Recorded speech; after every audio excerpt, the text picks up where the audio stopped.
जय हिंद दोस्तों। आपको स्वागत है आपके यूट्यूब चैनल के सब सर सीएस में। देखिए, आज का डिस्कशन जो हमारा है, जो अभी या ईएमआरएस का जो कंप्यूटर साइंस या ईएमआरएस की जो वैकेंसी आई है, तो हमारा चूँकि यूट्यूब चैनल कंप्यूटर साइंस के रिलेटेड है, तो हम आज आपको जो कंप्यूटर साइंस का नया सिलेबस अभी जारी हुआ है। पहले नहीं जारी हुआ था, लेकिन अभी 3-4 दिन पहले हम लोगों को ये कंप्यूटर साइंस के बारे में सिलेबस जारी हुआ है। तो आज का जो हमारा डिस्कशन रहेगा वो कंप्यूटर साइंस टीजीटी का, फिर आने वाले में हम पीजीटी का भी देखेंगे, लेकिन आज का जो हमारा ये सिलेबस डिस्कशन है वो कंप्यूटर साइंस ईएमआरएस टीजीटी का। तो चूँकि इस बार मैं पहले ये आपको बता दूं कि पहले साल की जो पेपर हुई थी, जिस साल मैंने दिया था पिछले साल, उस वाले पेपर में और इस वाले पेपर में क्या डिफरेंस है। जब हमने पिछले साल दिया था तो उसका सिंगल पेपर हुआ था, जिसमें हमारा कंप्यूटर के भी सब्जेक्ट थे और हमारा जो ये जनरल अवेयरनेस, मैथमेटिक्स और इसका भी था। लेकिन इस बार अलग क्या है, आने वाले वैकेंसी में भी है, ऐसा नहीं है कि ईएमआरएस में है। इसके बाद यूपीएलटी में भी देखा आपने कि डिस्क्रिप्टिव डाला गया है। उसके बाद आने वाला जो केबीएस है, एनबीएस है, हमको लग रहा है कि अब आने वाले इंडिया में जितने भी टीचर्स के एग्ज़ाम होंगे उसमें जनरली हमारा जो है यही ऐड किया जाएगा कि आपका डिस्क्रिप्शन का भी होगा और ऑब्जेक्टिव का भी होगा। तो उसी के अकॉर्डिंग हम लोगों को इस बार तैयारी करना है। इस बार क्या है कि आप लोगों को लिखने की ज़्यादा से ज़्यादा प्रैक्टिस करना पड़ेगा। क्यों? क्योंकि आपको 60 मार्क मतलब 50% से ज़्यादा वेटेज किसका है? डिस्क्रिप्टिव का। तो आप समझते हैं कि जो हमने अपने बीटेक के में या बीसीए में जो भी अपने ग्रेजुएशन डिग्री किया है उसमें जो एग्ज़ाम में पैटर्न में लिखते थे वो, और ये वाला जो होगा वो डिफरेंट होगा। लेकिन हम लोग के लिए एडवांटेज पॉइंट क्या है, क्योंकि हम लोग बीटेक में भी जब थे, बीसीए में भी जब थे, या जो भी एमटेक किए, तो हम लोग का असाइनमेंट इतना मिलता है कि हम लोग का लिखने की प्रैक्टिस होती है, तो उतने डरने की बात नहीं है। लेकिन आपको सिलेबस क्या है, कंटेंट कितना है, लिखना कितना है, ये सारे चीज़ों पे डिपेंड करना हो। तो उसी के अकॉर्डिंग किए मेरा ये डिस्कशन है। तो जैसे पहले आप लोग जो टीजीटी कंप्यूटर साइंस का है, तो पहला तो हमारा क्या होगा, टियर 1 होगा, जो सबके लिए, जितने भी, चाहे वो फिजिक्स का हो, केमिस्ट्री को, जितने भी टीचर्स हैं वो सब के लिए एक समान है टियर 1। जिसमें क्या क्या है, पहला है जनरल अवेयरनेस का टॉपिक, दूसरा क्या है रीजनिंग एबिलिटी का, तीसरा क्या है आईसीटी जो है ये लगभग हमारा जो कंप्यूटर साइंस का है उसी से अकॉर्डिंग है। इसका जो टॉपिक देगा, जैसे फंडामेंटल कंप्यूटर्स हो गया, बेसिक ऑपरेटिंग सिस्टम हो गया, एमएस ऑफिस हो गया, तो ये जनरल सब्जेक्ट है जो हम लोग को मेंस वाले या डिस्क्रिप्टिव जो सेकंड पेपर है उसमें भी पढ़ना पड़ेगा। तो इसका अच्छा खासा 20 मार्क का वेटेज है। तो हमारा 20 मार्क इस पर ध्यान देना ज़्यादा जरूर है, क्योंकि 20 मार्क का ये है। दूसरा क्या है, टेक्निक एप्टीट्यूड है। ये हमारे लिए थोड़ा नया है, क्योंकि इससे पहले जो पेपर हमारे भवन का हुआ था उसमें था, लेकिन उसकी वेटेज कम थी। तो चूँकि ये ह्यूमैनिटी सब्जेक्ट होती है, तो इसमें थोड़ा हम लोगों का ज़्यादा ध्यान देना पड़ेगा। तो उतना लोड भी नहीं लेना है। एक अच्छा सा यूट्यूब चैनल या कोई अगर अच्छे टीचर है, बहुत सारे जैसे बहुत सारे टीचर हैं जिससे आप हेल्प ले सकते हैं, तो इस पे ज़्यादा खुश, क्योंकि इसका भी वेटेज 20 मार्क का है। उसके बाद है डोमेन नॉलेज। तो डोमेन नॉलेज में वही है जो हमारा सब्जेक्ट का है, तो उसमें भी उतना टेंशन लेना, क्योंकि आपका 20 मार्क था तो पहले ही आईसीटी का है, ये सब के लिए है, तो आपके लिए भी है। उसके बाद आपका क्या है, डोमेन का है। उसके बाद लैंग्वेज है, तो एक तो इंग्लिश का है, एक हिंदी है, ये दोनों क्या है, कंपलसरी हैं। उसके बाद एक है रीजनल लैंग्वेज, मतलब क्या है, उसमें आप हिंदी भी ले सकते हो, इंग्लिश भी ले सकते हो, जिसमें आप कंफर्टेबल हो, जिस सब्जेक्ट में आपका कंपटीशन है, जिसमें आपका है कि नहीं मैं इसमें अच्छे नंबर ला सकता हूँ, तो उसमें ला सकते हैं। लेकिन ये क्वालिफाइंग पेपर है, तो आपको 20 मार्क पे ये दो, तो इंग्लिश और हिंदी तो कंपलसरी है, उसके साथ एक आप कोई भी लैंग्वेज ले सकते हैं, जिस लैंग्वेज के साथ आपका कंफर्टेबल होगा उसी हिसाब से लीजिए। तो ये इतना लोडेड नहीं है। मेन आपका कटअप क्या है, एक तो टेक्निक और टीचिंग एप्टीट्यूड है वो, दूसरा कौन सा है आपका जो आईसीटीसी का है वो, और रीजनिंग। इन 3-4 पे आप अगर अच्छे से फोकस कर लेंगे तो उतना बर्डन नहीं होगा, ये निकल जाए। चूँकि जितने सीट्स हैं उसके 10 मतलब 10 मल्टीप्लाई में रिजल्ट वो लोग देंगे टियर 1 में, तो 5500 के आसपास जो है टीजीटी का, पीजीटी का, सॉरी माफ़ कीजिएगा, टीजीटी का जो 5500 करीब का जो है बच्चे का टियर 1 में क्वालिफाई होंगे। तो अच्छा खासा मार्क है, आप लोग तैयारी करेंगे तो हो जाएगा। क्योंकि इसमें जैसे चूँकि फीस ज़्यादा है तो उतना लेवल पर बच्चे भी नहीं भरेंगे। अब जो मेन सब्जेक्ट है, कोर सब्जेक्ट, उस पे हम बात करते हैं कि जो कंप्यूटर साइंस होगा उसमें किसका कितना वेटेज होगा। चूँकि आपका जो है डिस्क्रिप्टिव भी है तो आपको लिखना भी पड़ेगा, तो उसके अकॉर्डिंग जैसे पहला हमारा जो सिस्टम इसमें दिया गया है वो कंप्यूटर सिस्टम एंड ऑर्गेनाइजेशन दिया। जितने भी कंप्यूटर साइंस रिलेटेड एग्जाम होते हैं तो ये कंप्यूटर फंडामेंटल का एक होता ही है, ये आपको करना ही पड़ता है।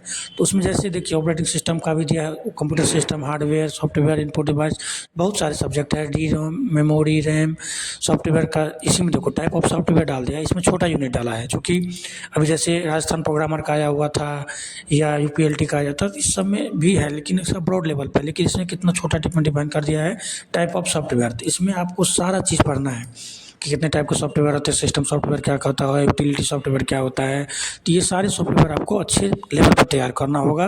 बाकायदा ऐसा नहीं है कि हम लोग रट लेंगे कि यूटिलिटी सॉफ्टवेयर क्या है, ये सब रटना नहीं पड़ेगा, हम लोग को बाकायदा एक्सप्लेन करना पड़ेगा कि इसका मतलब क्या है, वो हमको लिखना पड़ेगा। क्योंकि अगर मान के चलिए हमको पूछा कि यूटिलिटी सॉफ्टवेयर के एक्सप्लेन कीजिए, तो आपको पूरा डिटेल उसका डेफिनेशन पता होना चाहिए। उसके बाद ओएस है, तो ओएस में भी आपको सारे चीज़ें पढ़नी है। देखो कितना छोटे चीज़ में डिफाइन कर दिया है, लेकिन हम लोग को पूरा चीज़ पढ़ना है। बूलियन एवरेज नोट है, एंड है, गेट है, तो ये तो लॉजिक, बूलियन लॉजिक वाला तो आप जनरली समझते ही हैं कि उसमें कोई बटन वाली बात नहीं है, वो लोग जितना हम करेंगे उसके अकॉर्डिंग हो जाएगा। उसके बाद हमारा क्या है, नंबर सिस्टम है। नंबर सिस्टम में भी बाइनरी, ऑक्टल, डेसिमल, तो ये सब जो मेन टॉपिक है, ये लोग अगर जो भी बच्चा कंप्यूटर साइंस का तैयारी करता है तो ये बेसिक कॉन्सेप्ट आता ही है, उनमें कोई ऐसा बड़ी बात नहीं, ये सब करना ही है। उसके बाद सीपीयू शेड्यूलिंग है, तो आप मान के चलिए कि 20 क्वेश्चन के आसपास, जो 20 मार्क्स के क्वेश्चन होंगे वो सिर्फ और सिर्फ कंप्यूटर सिस्टम ऑर्गेनाइजेशन से होंगे, तो उस पर आपको ज़्यादा फोकस करना। उसके बाद क्या है, थिंकिंग प्रोग्रामिंग। प्रोग्रामिंग जैसे देखिए, थिंकिंग प्रोग्रामिंग में आपको जितने भी प्रोग्रामिंग टाइप है, चाहे जावा हो, पाइथन हो, सी प्लस प्लस हो, एचटीएमएल हो, सीएसएस है, जावास्क्रिप्ट है, जितने भी टाइप के लैंग्वेज है, आप इसमें जैसे ही थिंकिंग एंड प्रोग्रामिंग लैंग्वेज डाल दिया है, इतना मान के चलिए कि वो सारा का सारा इसमें इंक्लूड करेंगे। कोई ऐसा नहीं है कि उसमें सिंगल चीज़ में करेंगे, सारा का सारा इंक्लूड करेंगे। तो उस पर आपको पूरा का पूरा मेजरली ध्यान करना। उसके बाद क्या है, मेन जो सबसे बड़ा पार्ट है, जो जिस पे सबसे ज़्यादा हम लोग को फोकस करना है, वो कौन सा है, पाइथन। क्योंकि आप देख रहे हैं कि पाइथन में मतलब जितना सिलेबस अकेला ये कंप्यूटर में सब कुछ डाला है, सिस्टम, ये जो कंप्यूटर ऑर्गेनाइजेशन में, उससे ज़्यादा कितना बड़ा सिलेबस इसका डिफाइन किया हुआ है। तो आप मान के चलिए कि आपको 50% जो क्वेश्चन होंगे वो पाइथन से रिलेटेड ही होंगे। तो आपको, चूँकि अब ये मशीन लर्निंग की ज़माना है, आर्टिफिशियल की युग है, तो मैक्सिमम मान के चलिए कि वही क्वेश्चन आर्टिफिशियल किस पे काम करता है, पाइथन पे काम करता है। तो इसीलिए इन्होंने पूरा का पूरा जो है एक टॉपिक, जितना आपने कॉलेज के टाइम में पाइथन का नहीं पढ़ा होगा, उससे ज़्यादा डीपली इधर एक पॉइंट एक्सप्लेन करके पाइथन में दिया हुआ है। तो आप याद रखिए, आपको पाइथन के हर एक सब्जेक्ट आपको करना पड़ेगा। पाइथन में एकदम पूरा का पूरा ध्यान रखना है कि पाइथन में हमको कैसे करना है। एक देखिए, स्ट्रिंग में एक चीज़ डिफाइन कर दिया है कि लेंथ क्या है, कैपिटलाइजेशन क्या है, टाइटल क्या है, लोअर अपर केस, मतलब कोई टॉपिक ऐसा है ही नहीं कुछ ने छोड़ा है। तो आपको सबसे ज़्यादा किस पे ध्यान देना है, पाइथन पे ध्यान देना। उसके बाद क्या है, लिस्ट है, लिस्ट के बाद क्या है, टपल है, डिक्शनरी है, ये सारा चीज़ आपको डीपली पढ़ना है। आप ऊपर ऊपर से पढ़ के नहीं छोड़ सकते इसको। तो आप इस पे ध्यान देना है कि कौन सा सब्जेक्ट पे सबसे ज़्यादा फोकस करना है, तो वो सब्जेक्ट है पाइथन।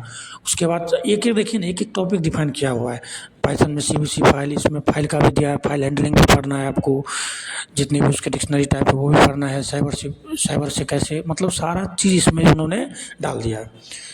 तो सबसे बड़ा सिलेबस आपका हो गया पाइथन को। तो पाइथन पे आपको सबसे ज़्यादा ध्यान भी देना है और उसी रिलेटेड आपको तैयारी भी करना है, क्योंकि आप मान के चलिए 50% वेटेज उसका होगा। उसके बाद क्या है, उससे अच्छे लेवल का होगा। ऐसा नहीं है कि आप टीजीटी का टीचर बन रहे तो आपको अच्छे लेवल का नॉलेज होना चाहिए।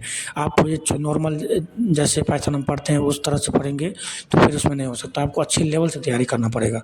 क्योंकि मैंने देखा है उसमें अच्छे लेवल के क्वेश्चन आते हैं, और जब आप एग्जाम हॉल में बैठोगे तो आपको लगेगा कि नहीं अच्छे लेवल के क्वेश्चन है, इससे हवाबाजी में हम लोग नहीं कर सकते। चौथा पॉइंट जो आपका है कंप्यूटर नेटवर्क, तो ये भी जनरली सारे एग्जाम में होते ही है, तो इसमें ज़्यादा एक्सप्लेन करने वाला कुछ है नहीं। लेकिन इसमें भी उसने अच्छी बात यह है कि इस बार हर एक टॉपिक डिफाइन कर दिया है कितना टॉपिक आएगा। तो नेटवर्क डिवाइस के भी बारे में पढ़ना है, ट्रांसमीडिया मीडिया है, डाटा कम्युनिकेशन है, सारा चीज़ें हैं। तो नेटवर्किंग में आप समझ लीजिए कि जितना भी नेटवर्किंग टॉपिक है, एक चीज़ डिफाइन कर दिया, कितना प्रोटोकॉल पढ़ना है।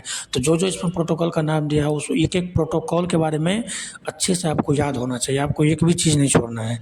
उसके बाद बेस मैनेजमेंट सिस्टम है। तो डीबीएमएस में आप सोच ही रहे हैं कि क्या-क्या होता है, जैसे SQL पूरा का पूरा SQL डिफाइन कर दिया कि आपको क्या-क्या पढ़ना है। तो इस बार लग रहा है कि सिलेबस अच्छे से डिफाइन किया, एक-एक चीज़ डिफाइन किया हुआ है। तो ये अच्छी बात है ये हमारा कि वो सिलेबस डिफाइन कर देते हैं, तो बच्चे को भी इधर-उधर नहीं भागना पड़ता, जो टॉपिक है उसी के अकॉर्डिंग चलना होता है। तो अच्छे लेवल का आपको इसको भी तैयार करना है। मैंने एग्ज़ाम दे के देखा ना, तो मैंने बार-बार क्यों बता रहा हूँ, मेरा एक्सपीरियंस है उसमें एग्ज़ाम देने का। एग्ज़ाम देने पे पता चलता है ना कि बच्चे को किस टाइप का चाहिए। मैं उधर देखता हूँ, आप ऊपर लेवल से पढ़ लेंगे तो वो नहीं हो पाएगा। तो देखिए, जो नॉर्मल चीज़ हम लोग नहीं पढ़ते हैं, वो टॉपिक भी इसमें क्या है, डीबीएमएस में दिया गया है। उसके बाद emerging trend, artificial intelligence, machine learning, neural network, सारा चीज़ डिफाइन कर दिया है। एक लग रहा है कि क्लाउड कंप्यूटिंग इतना छोटा थोड़ी है, उसमें सारा चीज़ पढ़ना है, तो वो चीज़ आपको सारा दिखा। उसके बाद आर्टिफिशियल इंटेलिजेंस है। उसके बाद यूज ऑफ एआई टूल, ये नया टॉपिक है, सबसे नया टॉपिक है कि इसमें यूज ऑफ क्या दिया है, एआई टूल्स। मतलब क्या है कि आपका क्वेश्चन भी, आप मान के चलिए, क्वेश्चन भी जो बनेगा वो चैट जीपीटी, जिमिनी के यूज करके ही बनेगा।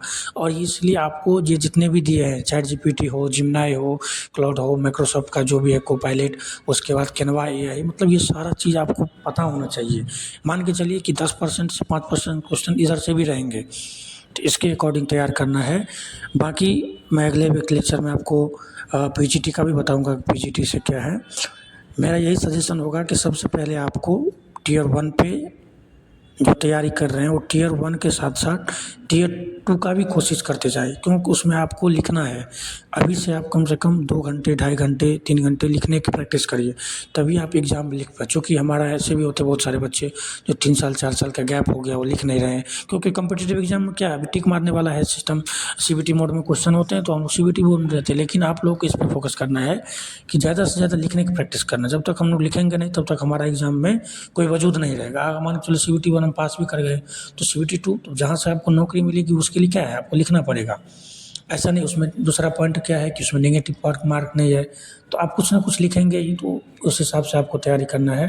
बाकी और जो भी गाइडेंस की ज़रूरत होगी मैं करूँगा। ईएमआरएस हो, चाहे वो बिहार का जो बीपीएससी का हो, चाहे अभी राजस्थान में कंप्यूटर अनुदेशक आने वाला उसका हो, या केवीएस हो, एनवीएस हो, ये मैंने एक-एक बार सारा एग्ज़ाम दिया है, तो मुझे पता है किस टाइप का होता है। जैसे मेरा बीपीएससी का क्वालीफाई भी है, तो उसके अकॉर्डिंग भी मैं बात कर रहा हूँ। तो आप लोग देखें कि कैसे एग्ज़ाम को हल करना है। बाकी बहुत-बहुत धन्यवाद। आप लोग को जो भी क्वेरी है वो हमसे पूछ सकते हैं, हमारा टेलीग्राम चैनल पे भी पूछ सकते हैं, और जो भी अगले आने वाले में पीजीटी के होगा, उसके अकॉर्डिंग मैं कैसे डिस्क्रिप्शन लिखना है वो भी बताऊँगा। तो बाकी आज के लिए इतना ही। Thank you so much. देखते रहें यूट्यूब चैनल, मेरे यूट्यूब चैनल। Thank you.